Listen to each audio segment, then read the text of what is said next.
historically. You have to look what else is happening in their life. What else happened in Smithson? Do we owe the world complete transparency to our lives as artists? And how do you draw that line as to what's invasive? My name is Greg Lindquist. I'm an artist and writer and professor. My work deals with issues of ecology through landscape painting and installation, also issues of environmental justice. But my interest in earthworks has been pretty long term, the last probably 20 years or so. And so I encountered Suzaan's seminal work on earthworks quite a while before we were colleagues at Bergen Community College for about a decade. Also, I'm really interested in Smithson's reclamation projects of mines that were unrealized and the relationship that they had with my father's work as a marine biologist, creating artificial reefs out of boxcars to create habitats for fish to repopulate during the depopulation of fish in the 1980s and early 1990s. So I'm thrilled to be here with you, Suzaan, and talk about this book and also be one of the first people to talk about the book. And I just want to say congratulations on this book and all of your hard work to get it out there. Well, let me just say thank you, Greg, for interrogating me, for being with me in this conversation. I know we met, I was just thinking, we met decades ago at the Rubin Museum at a meeting of the American That's section right. of the International Association of Art Critics, where you tapped my shoulder behind me and said, "Hey, you're the author of Earthworks, aren't you?" And I was, whoa, so glad to be recognized. Let's be friends. Yeah, and then you generously came out to Governor's Island and saw the painting installation I did that Omar Lopez Chahoud curated into No One is an Island that was with Melissa Levin at LMCC space out there. And we had a great conversation about the Hudson River School and Thanatopsis and Earthworks. Yeah, so I am a long-standing, I have to say, art critic. First in the San Francisco Bay Area. I was born in Berkeley and wrote for all sorts of publications, was the Artforum correspondent for a few years. Then I moved to New York for my doctorate, continued to write for Artforum, Art in America, various other places, became a professor at Bergen Community College, and then got interested in extending my work on Smithson into this book, which in the course of it became very biographical. And in the course of it, I discovered things I didn't even had no idea I would discover. I mean, it's news to me too. I'm fascinated Hmm. myself. I mean, it's not as if I set out to write X, Y, and Z. I discovered X, Y, and Z in the act of researching and writing it. And then I was able to retire and had to be able to finish this book. So glad to see it will soon be in my and everyone's hands. I also forgot that probably our previous collaboration was when you contributed to the Social Ecologies editorial at the Brooklyn Rail in 2015, where I did an editorial about the relationship between art and ecology, especially the sociological dimension of ecology. And you wrote a great piece. I think you had just come from Venice. That's right. I mean, one of my interests for years has been the relationship between artists' responses to environmental degradation and now climate change. So that's a whole nother area I've worked on for a great many years. But in the last few have diverted from that because I wanted to get this material out and look in this material about Smithson. And that's definitely something I'd like to bring up. This question about Smithson's relationship to environmentalism, because you've spent so much time with his writing and with his work. Do you find definitive evidence to support that if he would have kept working, that he would have somehow aligned himself with the mainstream environmental movements that were kind of picking up steam as he tragically died at 35? Well, yes and no. He ridiculed the environmentalists Exactly. because he was against idealism. He was against romanticism of nature. What he saw was not springtime. What he saw in nature was barren winter. What he saw was not the dynamism of volcanoes exploding, but the destruction of volcanoes exploding.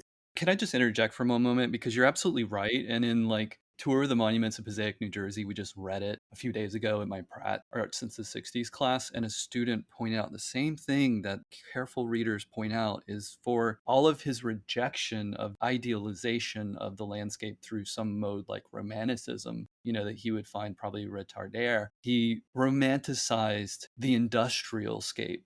Would you agree with that? No, I don't think he romanticized it. I think he felt an affiliation with it. Mm-hmm. I mean, he said the fundamental property of steel is rust. That isn't romanticizing it. And even in his trip through his unacknowledged birthplace, Passaic, he was derogatory about Passaic as a kind of emotionally empty place. And of course, he ended up with the sandbox as a grave. I mean, he was definitely drawn to it. I mean, he wrote in this his Spiral Jetty essay how he took pleasure in the rusting old abandoned oil refinery, extraction mechanics that were abandoned there. One could think, as your student did, that because he wrote about it, he was drawn to it. Well, maybe we could say he was drawn to it, but he was inversely drawn to it.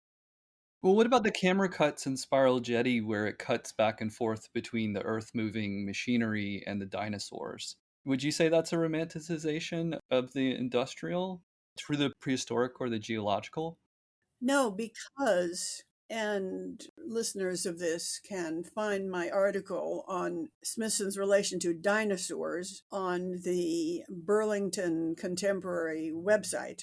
He's likening the Earth movement equipment to dinosaurs because dinosaurs are a dead but extinct species, beings, which are still alive in imagination, which is like a very important person to his early life.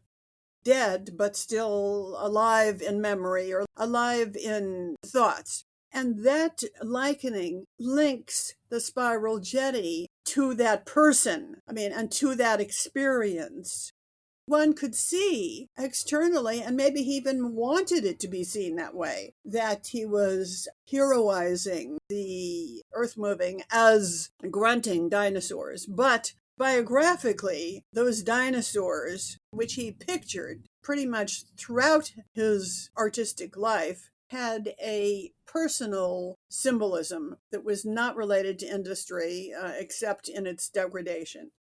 Well, let's start with your relationship with Smithson. I mean, you talk about in the Gratitudes chapter about that it seems like pivotal moment when you received the collected writings of Smithson, the original version that was designed by Silhouette and edited by Nancy Holt in your mailbox in 1979, which is a kind of funny date because that's the year I was born. And and then you talked about giving a lecture. But when did you first discover his work and what was your reaction if you can recall it? Well, first of all, absolute awe at the radiant image by Gianfranco Giorgione of the spiral J that were all over.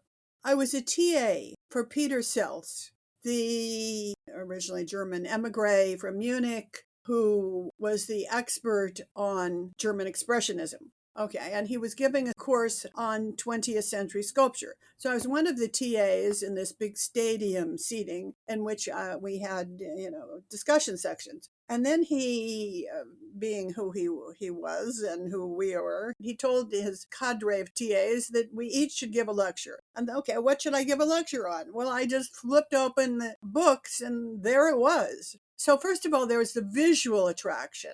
But then when I began to read Smithson, which was then before that collected writings arrived, so went to the Artforum where he'd done most of it and other art magazines.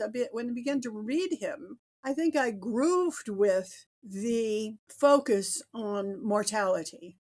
He found myriad metaphors for mournfulness, mortality, metaphysical existence. I had recently experienced a significant death of someone close to me, and I related. I would both related and I was curious. Where did this come from? As I say in my prologue to this book, all right, it was fashionable to call museums tombs, to think that society was radically changing, and the youth culture of the baby boomers, of which I was one, he wasn't, he was too early for that, but okay, are going to push away all of the signs of the establishment convention and make something reborn. Okay, culturally reborn. Fine. But of that milieu, Smithson was the only one to actively, creatively meditate on death so much that it had to be more than a social reason, had to be a personal reason. That's what I was interested in. The title, The Passions of Robert Smithson, I think you addressed this in the introduction, but I thought maybe to pique your readers' interest, maybe you could just talk a little bit about the multi-layered, multivalent nature of that term. What were you referring to by passions? Well, I think, socially or linguistically most direct parallel that I'm riffing on is the Passion of Christ. So that should key the reader. That there should be some little glimmer that we're making an analogy between the Passion of Christ and the Passions of Robert Smithson. We have a religious artist here, but an artist who also, when was the Passions of Christ? The Passions of Christ, even though we think, we can have passionate love, we can think passion as a positive characteristic, positive expression. The Passions of Christ were in his death. So the other subliminal allusion is to agony. Smithson is experiencing passions of, it's not only related to Christ, but it's also related to pain and agony. But then we change it from passion of Christ or passion of, to passions, because I didn't want the book just to be, I mean, it's not just about his religious devotion or ambiguities. It also alludes to passion in the other sense, sexual passion, and then, of course, the passion for making art. To stand in for the characteristics of Robert Smithson, who approached things more expressively than conceptually, as he has been designated and as he wanted to be designated, to hide his emotional passions and keep them private. Mm-hmm. And that's an interesting question in kind of the decoding of what you've done here. It raises the question, do you believe he was self conscious about leaving a historical record of these hidden narratives, of these coded narratives? I do, if I can decode them simply by using what I call investigative art history. I think he shifts continually between disguise and disclose.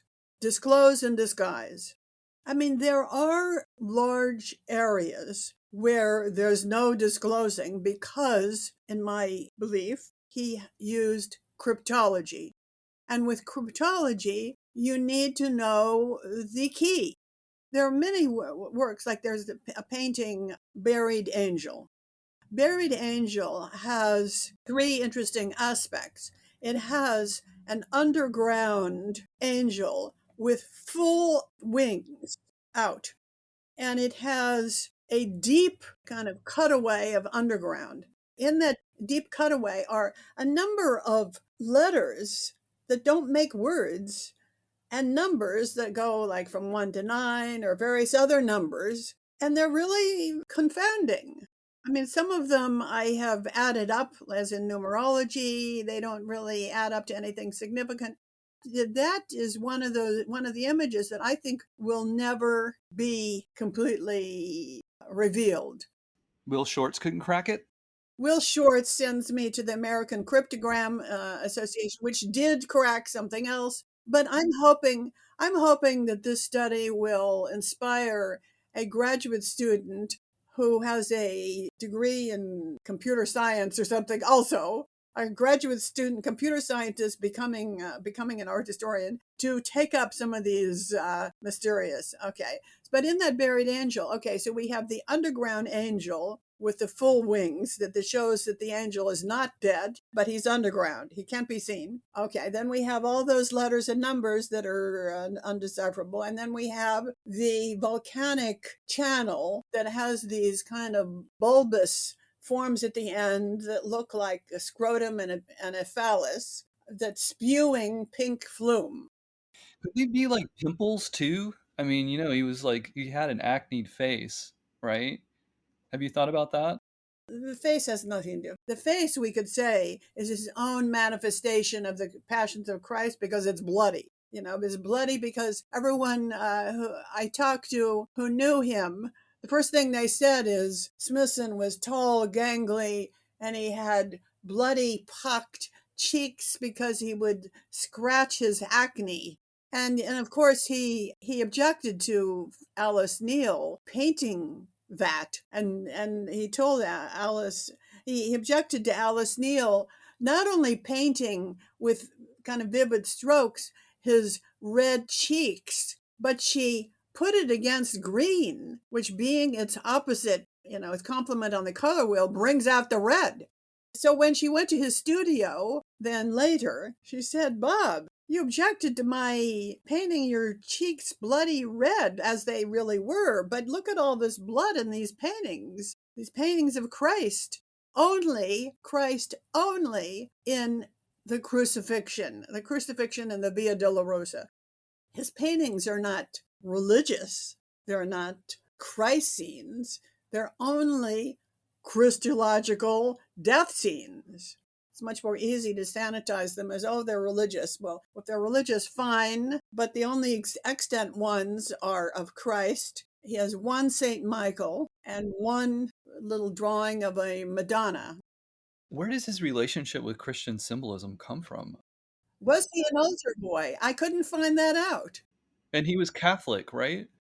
He was absolutely Catholic. He was baptized 21 days after he was born.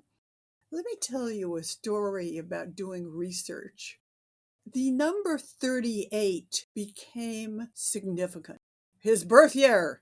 I was taking a train from Penn Station to Princeton to attend a conference on art and ecology. American artists in the 19th century responds to environmental problems. All right.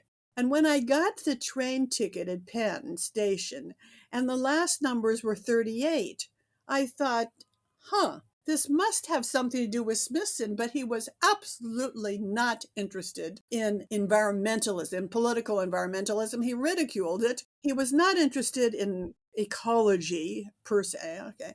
What's this about Smithson? Okay. When I got to Princeton and I had a hotel because the conference was 2 days, as soon as I got into my room, I got a phone call. Oh, Miss Boettger, this is Theodore. Remember you called the church where Smithson attended? I have for you the dates of his baptism, first communion, and confirmation. You think, whoa, there it is. That's the 38. Wow. So wait, he would be 84 if he were alive today. Is that right? Yeah, I guess so, if we can count. Yeah, and I just got an email from a wonderful poet still living in Soho who was Smithson's army buddy in the fall of 1956. There are a few peers still alive. No, I was just trying to get a sense of how old he would be now because, as artists who die young, they're immortalized forever young. I mean, it's a kind of strange thing to think about, because I know Rackstraw quite well, and I'm just imagining what Smithson would be like at 84. Some people think he would have become a filmmaker. But what about his land reclamation, like the mine reclamation? Like, I mean, I think we've talked about this in passing over the years because a lot of artists that I know of my generation point to that as proof that he would have become environmentalistically driven. But I think you may have, correct me if I'm wrong, you might have pragmatically corrected me and said No, I mean, he was trying to make money. Like this was an attempt to get the companies to pay him to make an earthwork, right? That's what I say. Yes. You have to look at people historically. You have to look what else is happening in their life. What else happened in Smithson? His patron, his what I think of as his another one of his mothers, the good mother who funded him, exhibited him, traveled with him. I know she didn't sleep with him. That was one of the artists she didn't sleep with. Virginia Dwan had just closed her gallery. And what was he making? He wasn't really making much gallery work that was sellable. I mean, there's a limited attraction to triangular bins with rocks in them. So he hoped the mining companies in Colorado and the West would fund his redo of depleted mines. The issue here, Greg, which I have discussed or disagreed with in terms of my art historical colleagues, is the identity or the description of what reclamation entails. Exactly. And I think that that term is a moving goalpost in 2023. Wouldn't you agree? Well, it's not moving now because I think people in the last even 20 years think that reclamation is ecological. It's getting into the earth and reclaiming whatever healthful soil they can do. I mean, it's material ecological reclamation. But that is not what it was for him. For him, it was aesthetic reclamation. His proposals, oh, he'd have a little ground cover, but his proposals was to make sculpture, arcing sculpture out of earth on top of the bowls of ravaged mine sites. And people would, come to it the way they do the spiral jetty to see this phenomenal site. But what he did not include in his plans was what are they going to do when they get there beyond looking at it? It's not social reclamation either. Yeah. I mean, so I think if I remember correctly, didn't he pitch it to the companies as a beautification? Like that would be their interest in him doing this? Yes, beautification and also, I mean, some acclaim to the companies for reviving visually their disused mining sites. Yes. Yeah, and that's the interesting thing about reclamation because I think in 2023 it implies this like dimension of corporate responsibility. Which I mean we can pivot and talk about greenwashing and all of that stuff, but to just pivot a little bit here, there's a lot of material in this book that precedes that. And I want to talk about that in terms of the way in which it was cut out and then just why it's important to the understanding of what follows. Maybe we could agree, and I mean, if not, I'm not mistaken, the way I wrote this is your perspective, that you could arguably say his legacy begins with Earthworks in 1966 at the age 28. And this is still pretty young considering, the average life expectancy. And this is less than 10 years of a working life. When he dies at 35, this is an extremely short period of time. Maybe, we could look at like other modernists like Seurat. I mean, that had like maybe around the same time, but I think he even had more working time. But why do you feel it's so unnecessary to, as you say, unearth his pre-earthworks? Like, how do these pieces inform his mature works? Both Thomas Crow, in his essay for the 2004 MOCA, Museum of Contemporary Art Catalogue, and myself say that, and others have recognized this, that the early and the late work are linked. And in between was, let me describe this in terms of three phases. The first phase, I discovered he actually had an exhibition in the summer of 56 after he graduated from high school and he was away in the South at his Army reserves.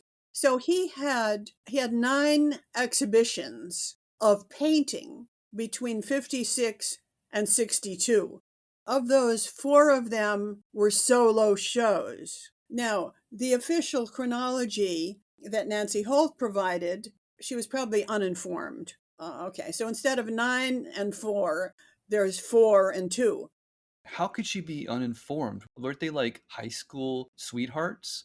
No, no, no, they were not high school sweethearts. Okay. But they knew each other in high school, right?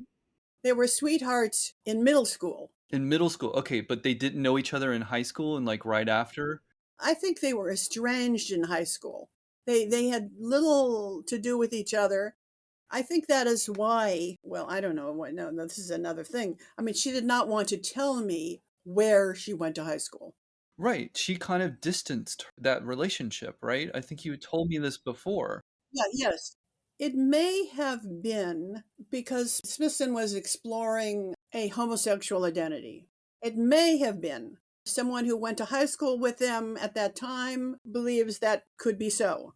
There's a picture in the book of them at 14. They are standing very close to each other. They are obviously, I mean, I don't think at 14 they were lovers, but who knows? But they were a couple. Okay, they were not a couple in high school. Both of their high school yearbook pictures are in the book, and it shows his has one word, general. Hers, the first one they list, is majorette. Maybe that's why she didn't want me to know that where she went to high school. The second one, get this, is National Honor Society. You're talking about Holt. Yeah, for Holt, that was the value then. Majorette first is her major accomplishment, then National Honor Society. So wait, what was general? Was that in the like Army Reserves, like ROTC or something? No, no, general was like not college prep, just whatever it takes to graduate. Okay, okay, so the first phase goes up to about 1964. His art life, obviously he was making art before he graduated from high school, but he started showing in 56. Okay, it's up to about 1964.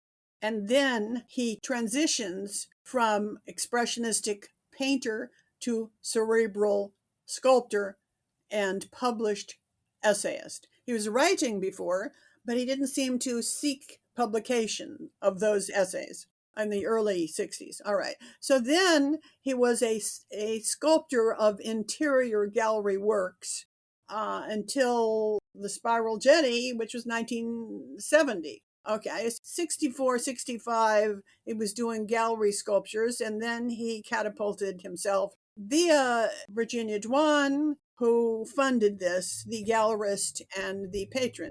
And then, so then the last 3 years, he was a earth worker, or he was an earth worker before, but he didn't really make anything large until, let's say, 69. He starts doing the pours down the Roman hillside. So then at the end, he's starting to transition out of, well, he's still in earthworks, but he's trying to transition out of privately funded by patrons, namely Dwan. And Doug Christmas, the gallery owner on the West Coast, funded the film for Spiral Jetty. And he was trying to get into more publicly funded or corporate funded visual reclamations of mining sites. But he really couldn't do public art because he wasn't making work that would withstand the elements. They would degrade in the elements. He wasn't making work out of steel or even wood, what material, so he couldn't apply. And besides, his public art, would require a very long process of evaluation. He needed money. So how do these pieces inform his mature works? Well, first of all, they have references to astrology and alchemy, and they're basically expressive works. They're emotionally expressive, they're autobiographical works. And then, okay, along the way, he makes works even in his sculptures that can be read, as I read them, as expressive as much as conceptual. I mean, like his work Plunge, with a series of blocks put together that are very tiny at one end of the series, very large at the other. Well, Plunge, what's Plunge call up? Plunge sounds, violent. For, you're plunging the toilet or you're plunging into the water. I mean, it sounds dangerous and violent. There's this emotional affiliation with, again, risk. These are the works that are like they're painted steel, right? Yeah. And are they in perspective, so they gradually decrease in scale or in size, like a perspectival recession? Exactly. They either decrease or increase depending on which end you look at them. Right, so these are like Smithson inflected Judds in a way, No, they were all working with geometric forms. but they are serial like minimalism. Can we agree on that? Definitely, definitely, but they're not really serial because serial is identical. Exactly. They're sequential. Judd did not title anything with such emotionally resonant words. Of course. But like this brings the larger question, Suzanne, that like, did he know how to read the wind of art world trends? Well, of course he did. Because it seems like he just was like coasting into the Earthworks by reading the room, so to speak. I mean, it makes me think about what Sheldall said about the Smithson during, like, when he saw the retrospective in 2005. He said, "Was Smithson a bullshitter?" Yeah, he was. I mean, and like, I always like am ambivalent about that description because if you read the writing, it's pretty esoteric in places. Then you kind of like decode it like you're doing and analyze it and look at the metaphor, and there's definite anchors. So what do you think? I have a whole section on how he deliberately transitioned. I'm looking at the shape of time. Okay, George Kubler remarks on the history of things. In that book is a recipe for artistic success. I mean, success by an artist. This is what you do with Smithson. You look at the thing he quotes in the actual original text, and then you look what's around it. You think, whoa, what's on the next page from what he quoted is a statement about basically how to become famous.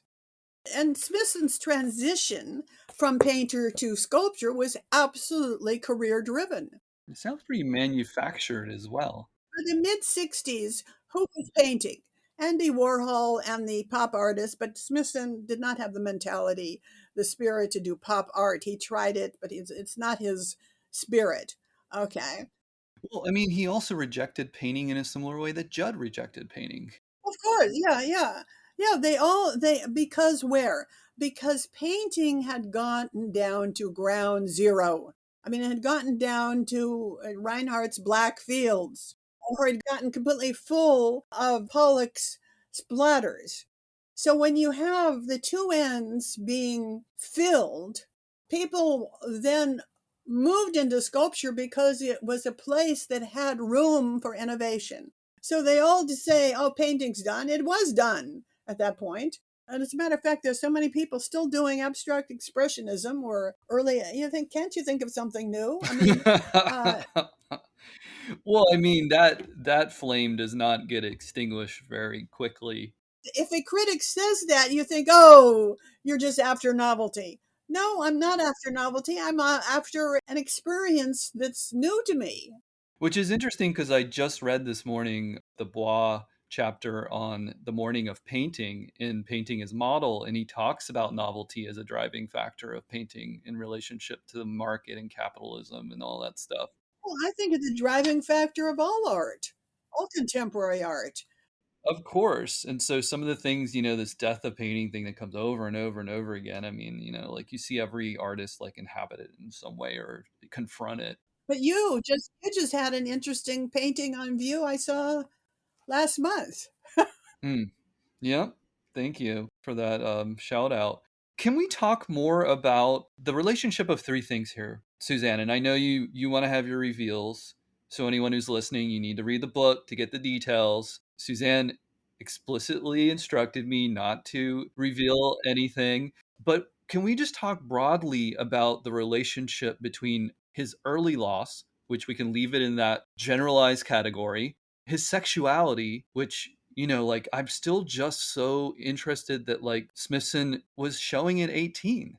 I mean, that's so unusual in so many ways, even now. That was a minor show. I mean, I know, but doesn't it speak to his ambition? I mean, like he just was like chomping at the bits for recognition and for dialogue and all of that stuff. But the three categories are early loss, sexuality, and Christian symbolism. Because there's such a weird mixture, but maybe not, because I know that you have some ideas about that. First of all, the Christian symbolism was about, as I've said, dying, death. And that relates to this loss that he was born out of. Okay. But that his parents carried with them, and thus he learned, here's a term, he learned melancholy. Because he didn't directly experience it.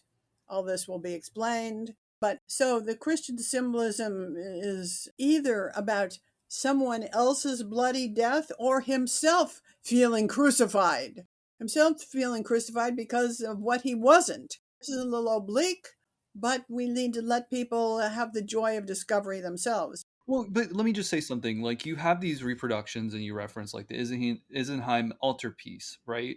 Which, as we know from teaching Intro to Art or the survey class, we know that that's about skin diseases, right? Which is really interesting considering, Smithson's like acne and all that stuff. But also, is it possible? And I mean, I don't want to play psychoanalyst for, Why not? for someone who's dead, but couldn't the Christian symbolism of the crucifixions, the flayed angel, like the open wing angel that you were talking about, and so on and so forth. Couldn't that be a way of rehearsing the loss over and over again through his work and somehow processing it? Well, of course, Greg, you're absolutely right. Of course. It's not quite rehearsing it, but it's like trying to process it. Yeah. But he's also intellectualizing it, which is really curious. Like, where's the emotionality in it? I guess the expressiveness of the painting. I mean, what do you think? No, yes. And then when he transitions into a sculptor, he finds an intellectual correlate in entropy. Yeah. And so entropy is like Christ. Everything will degrade. The Child in the Sandbox, Humpty Dumpty. Like those were his two famous examples of it, right? Yes. But you could say you caught on to this, to something significant. Obsession, trying to deal with this, trying to resolve it, trying to extricate it from under his skin. Why? Because it was not sufficiently dealt with.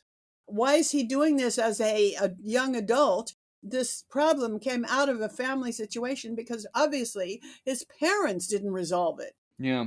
So in this situation, often they put it upon the child to be the carrier of grief.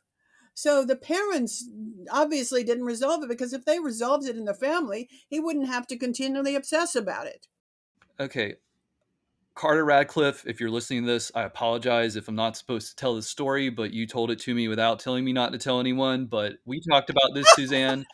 Like, remember at the rail meeting, like in 2011, 12 or 13, I believe I met Carter Radcliffe, and we were talking about Smithson. Somehow that came up, and he told me this story that I don't know how he knew. It was like maybe gossip or something, that Carl Andre, Robert Smithson, and Ruth Kligman had a menage a trois. Ah! I've thought a lot about this, and it's come up as I've been reading your book. For me, Ruth Kligman was such a storied person, and also the locus of many relationships in the art world, including Jackson Pollock. Well, she was Jackson Pollock's girlfriend at the time of his death. His wife, Lee Krasner, was traveling in Europe because they had difficulties, and he was dating Ruth Kligman, and she was in the car along with her own girlfriend when Pollock had a accident which killed him and the girlfriend, but not Ruth Kligman.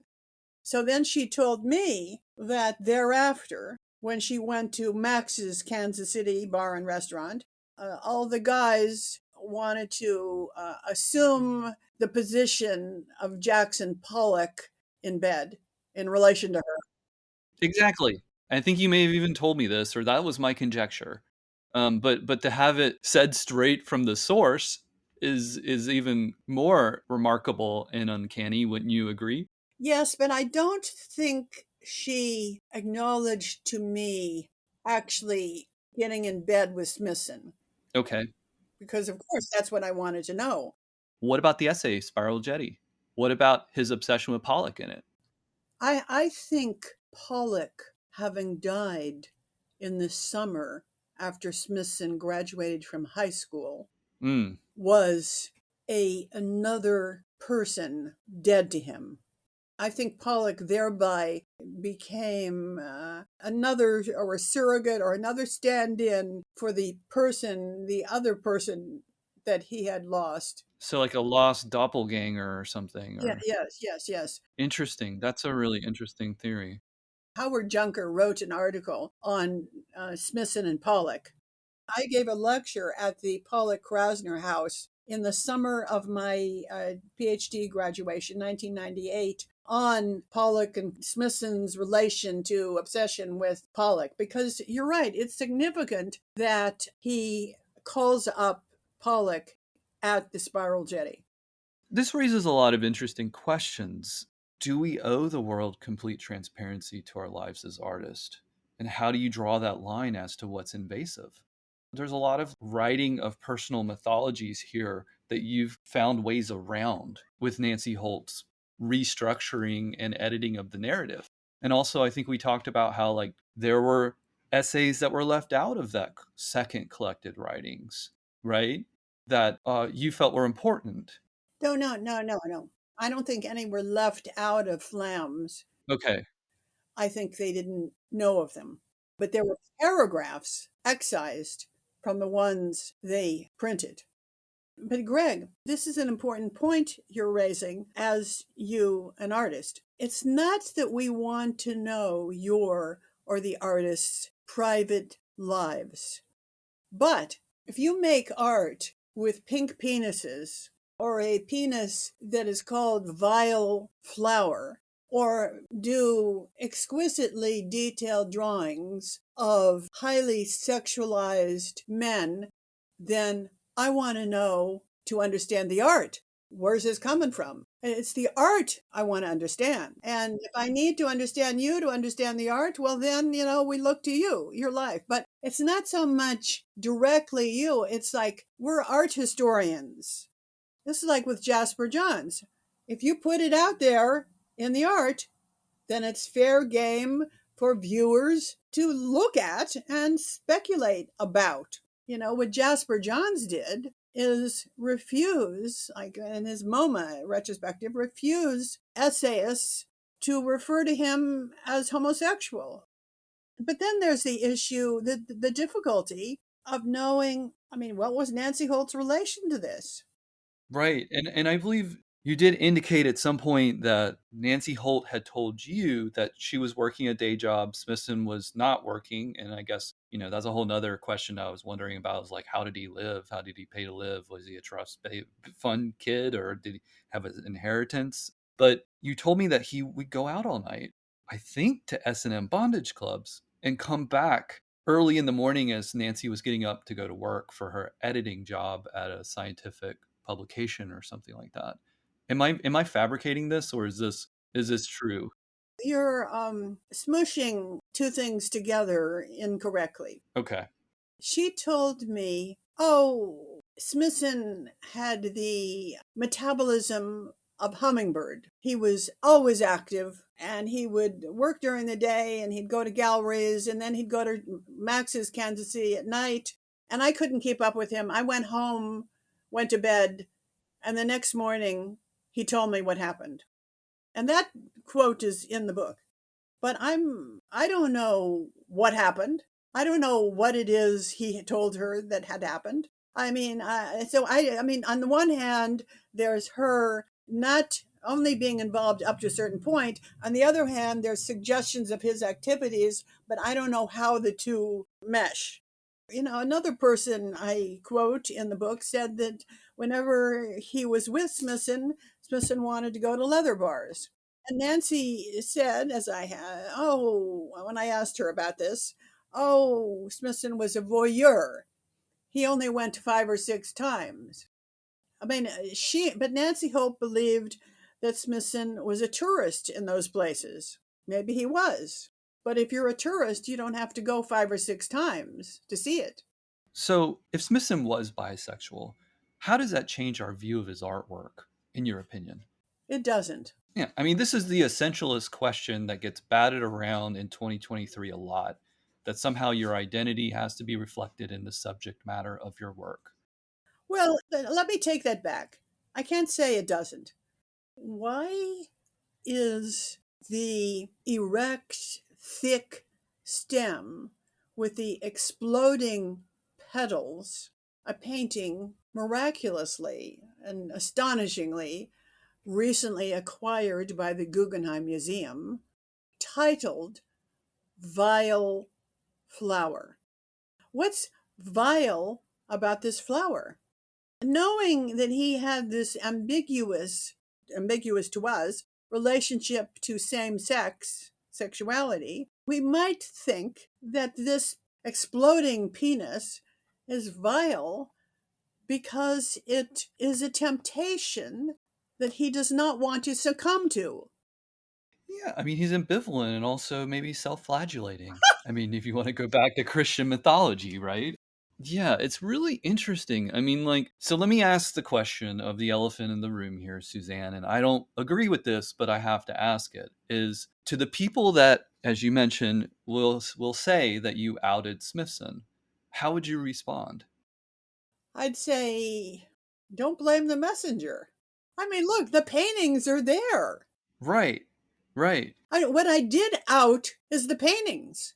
Which have been suppressed. Yes, which has been suppressed. Do you think that's the reason why they've been suppressed? Or what are the reasons?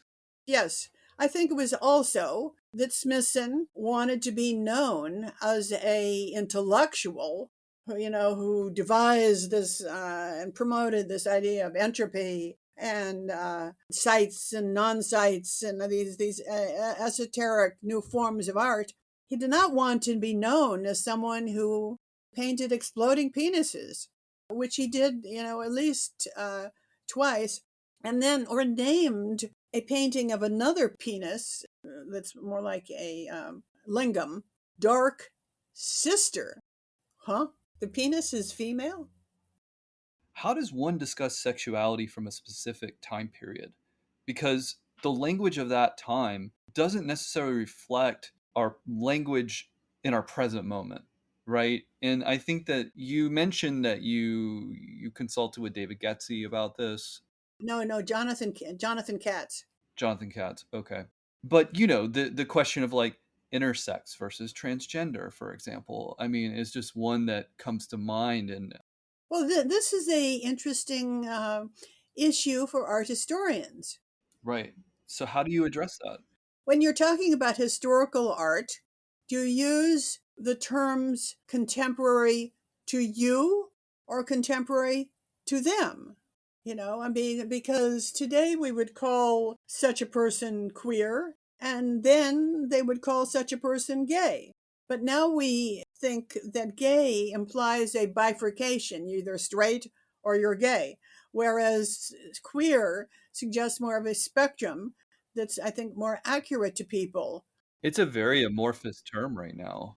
Well, I mean, it's an interesting question because, like, I know that the discourse on Louise Nevelson is struggling with this right now of like younger writers who are saying that she was queer, and people who knew her and did biographies of her said, absolutely not. Like, I've talked to her when she was living, talked to her friends in writing the biography. So I mean, these ideas of like, how do you talk about that? It seems like a quagmire. It isn't really a quagmire because what you have to introduce, and which I did, is the social political context.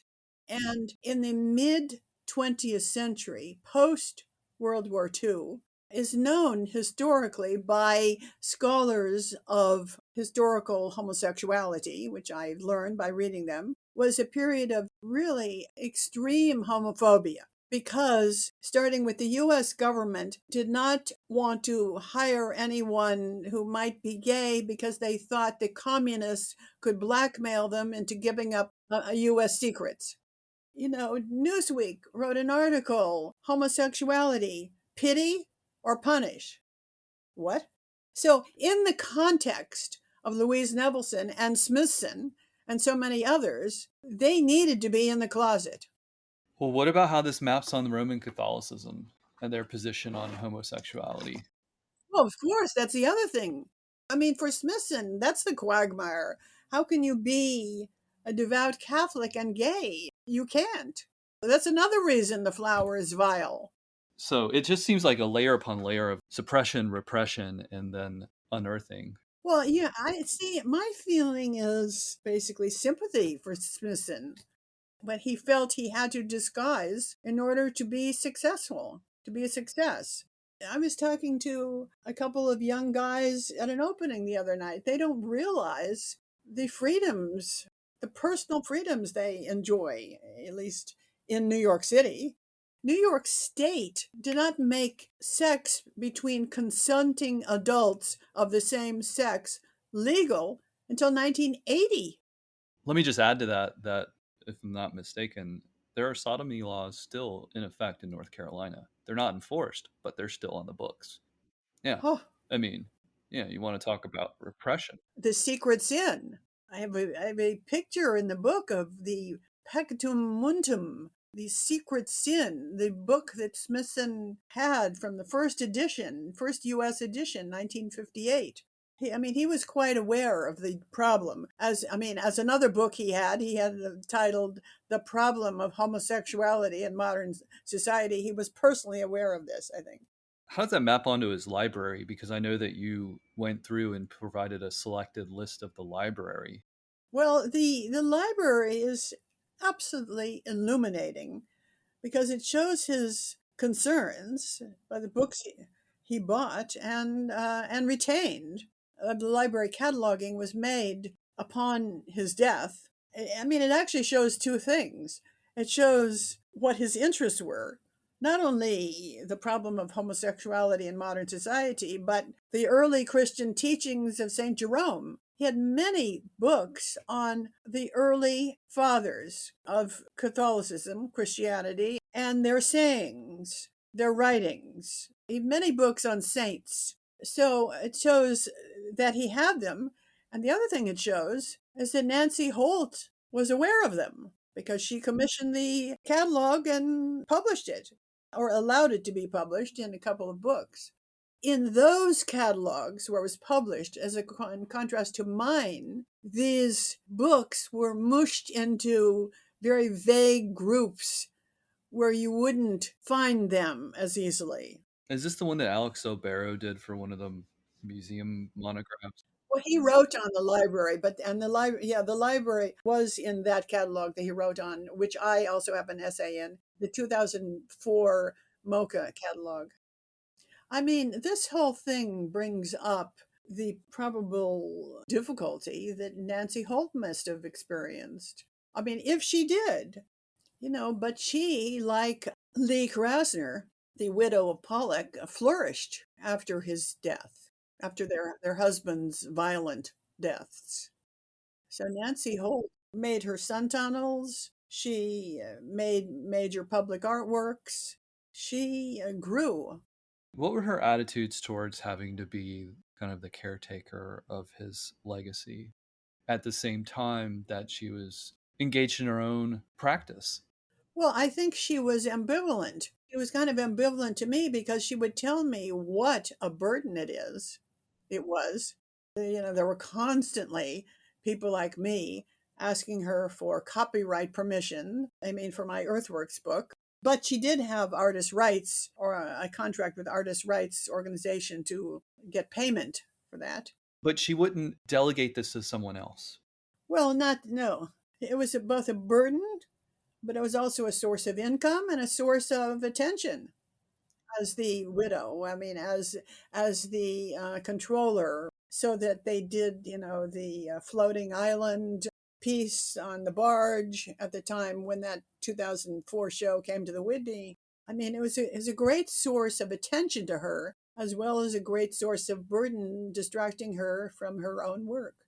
And she wanted to control what got displayed. The surveys, subject to her approval, were sanitized. Mm-hmm. In what ways? In that they had very few paintings of relatively innocuous subject matter.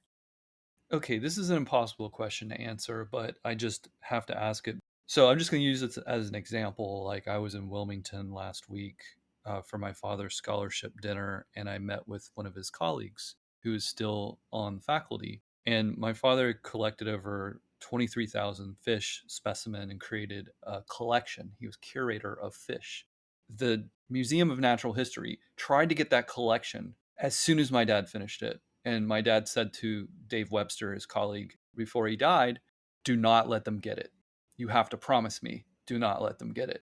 There are all these things about like how do you have someone's legacy? How does a person do that? And of course, Smithson died tragically young and unexpected, and it wasn't after a long illness, or it wasn't after old age. So I'm just wondering, because it sounds like Holt and Smithson were such different people, and they thought so differently. I mean, I think about the East Coast West Coast video and how they kind of crossed their identities, like, or interchanged their identities, right? And I just wonder, Suzanne, I mean, when you're saying this, like, how much possibility, and this is a huge question, how much possibility, and you seem to suggest it, maybe you've already answered this question, but how much possibility did Holt totally misread his intentions if he would have wanted his legacy to go a certain way? Because it seems like a lot of these things that you've told me over the years and that you're telling me now and that you have in your book are more in the self-interest of Holt and Holt's narrative and Holt's perception of Smithson. Like, we don't know. He can't speak for himself. So of course this is a complicated question. I actually am a little confused. I don't know what you mean about in the self-interest of Holt. Well, that she's telling the story she wants to tell. It's not necessarily the story that he wants to tell. Oh, It's not like his perception of who he was as an artist. Maybe he wanted all that stuff to be shown eventually. You have arguments that he very self-consciously, as you say, transitioned from painter to sculptor, sculptor to earthwork creator. I don't know if that's a sculpture or not. We could debate that, but you know what I'm saying? Because it's like, you look at Holt's work, she kind of used being the gatekeeper to her own professional advantage in some way. It's unavoidable for her to have done so, right? right. So, what do you think? I mean, do you think this is Holt's? Because you said sanitized too. I mean, so it implies that this was an edit. This was a conscious construction of that personal mythology of Robert Smithson, big capital R, big capital S, rather than Bob Smithson. You know what I mean? I know what you mean, but I think she was carrying out his desires to suppress his early work and his agonies. It may have been the way she managed his legacy, may have been contrary to who he really was, but it wasn't contrary to what he wanted. He created a persona of an intellectual. Of course, what I argue in the book is that in the earthworks, basically the three big earthworks in the Great Salt Lake and in Emmen, the Netherlands, and in Amarillo, he was returning, and this is what Tom Crow said also. He's returning to the use of symbols, even I'm saying even alchemical symbols of the early work. This is one thing that's amazed me. I mean, there's several things about amazed me about my colleagues. How, for instance, just to throw in something, for instance, Smithson would drop in phrases in Latin in his early writings, and nobody translated them. No analyst translated them. Huh? Don't you want to know what he's talking about? And then also, there has been almost no discussion of the spiral as a mystical symbol and of the broken circle in Netherlands as being a yin yang symbol, or the last work being absolutely an Ouroboros, a snake or dragon biting its tail. Here and there, the people have dropped this in who I cite, like Joseph Maschek, early on identified it as such. Art history has not been open or receptive to analyzing work as mystical symbolic. There's been the onslaught of, art as language, as deconstruction, or as, linguistic construction. So this book is also, I'm hoping, opening up a new territory of how to talk about art. You can include biography, you can include religion, you can include alchemical symbols as legit. And speaking of which, in that East Coast, West Coast, as I say, Nancy Holt and Smithson were absolutely playing themselves. It appeared that they were playing opposites, but Nancy Holt was the administrator. She played the conceptual intellectual artist in that conversation, that parodic conversation. She was actually the household administrator, the keeper of the calendar, the keeper of the financial books, the photographer, the driver. It allowed him to, float with his ideas. Yeah, I mean, just to back up to the spiral for a second, like, didn't the symbol come from the idea of a stairway to heaven I never heard that. in terms of magic and the Kabbalah? Look, I mean, the spiral can go down. He more spoke about it to Dennis Wheeler as descending than ascending. To the myth of Atlantis, right? Or just descending into hell. And it goes leftward from the shore. Mm-hmm. Anti-clockwise. Yeah, counter. It's going backward in time to what he called his unicellular beginning. Yeah, again, loss. That's something we'd all like to do sometimes. Go back and start over. A regression. Yeah. In some ways, let me just say, maybe in closing, as we're getting to the end of our time together, I'm really shocked that this is the first biography. Why hasn't there been one until now? And I know that you've been working on this for quite a while. Look at all the other biographies that have come out in the last 10 years. There are figures that many are more recent than Smithson. You mean the deaths are more recent? Yeah, exactly. The time span between the death and the biography is shorter. Correct. But I mean, we're talking about, over 40 years. I'm so curious to see how people react to this who have thought that they knew Smithson, No one is more curious than me. Yeah. Yeah. So can you just speak to like why hasn't it been? Is it all these issues we've been talking about like the poised narrative versus like more of the raw narrative or authentic narrative? I hate that word, but I don't know what other word is to use here.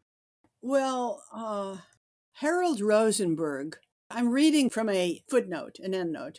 As Harold Rosenberg, the famous art critic of the 40s, 50s, 60s, observed about the position of the artist's widow, quote, she controls the entirety of her dead husband's unsold production, giving her economic power, but also she is the official source of the artist's life story, as well as of his private interpretation of that story.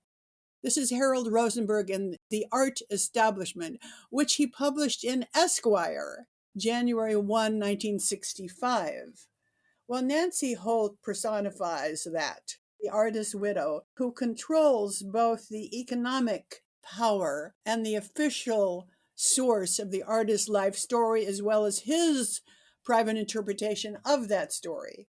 Fortunately, the Holt Smithson Foundation is more progressive in its ideas of what the public needs to know.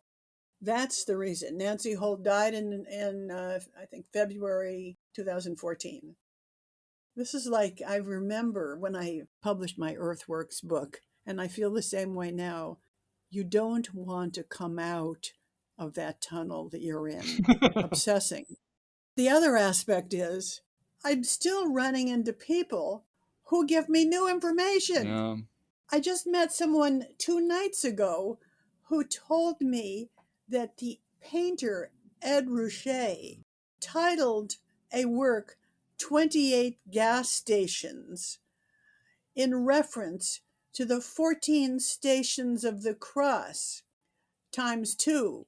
And Ed Ruscha is a secret Catholic. What? That is so weird. If I had known that, boy, I would have put in because Smithson does a work using the 14 stations of the cross. Yeah. It's so interesting because, like you talk about the occult in this book. And then I thought about like that dimension in his record collection, which I know that you don't have in your collection, but he had Black Sabbath records. It's so weird to think about that, you know? Yeah, I couldn't even get into the record Yeah. collection. Oh, Well, it overlapped my parents' record collection quite a bit. And during the pandemic, I got back into vinyl and like I got my mom's collection, I got my aunt's collection, and like that's a whole nother dimension of cultural things that doesn't really get talked about with art. But I so appreciate that being part of that. he does quote Dion, as an use a line from a Dion song as an epigraph. Interesting. Where is that? Do you remember? That's, I think, in the Lamentations of a Paroxysmal Artist. Which reminds me, when Nancy Holt speaks about Smithson having a metabolism of a hummingbird, the latent content of that is he had manic energy. I mean, he's kind of classically bipolar, depressive and manic. He produced about 50 paintings in 1 month.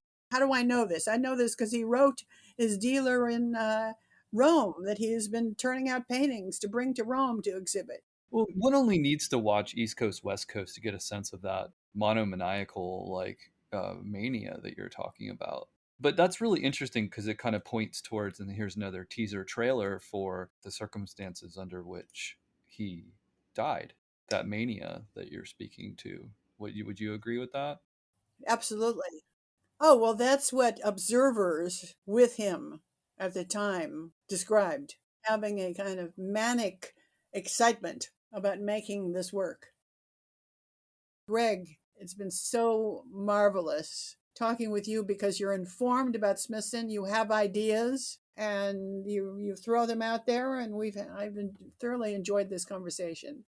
I would second that, Suzanne. I always love talking to you about this because I always learn a lot.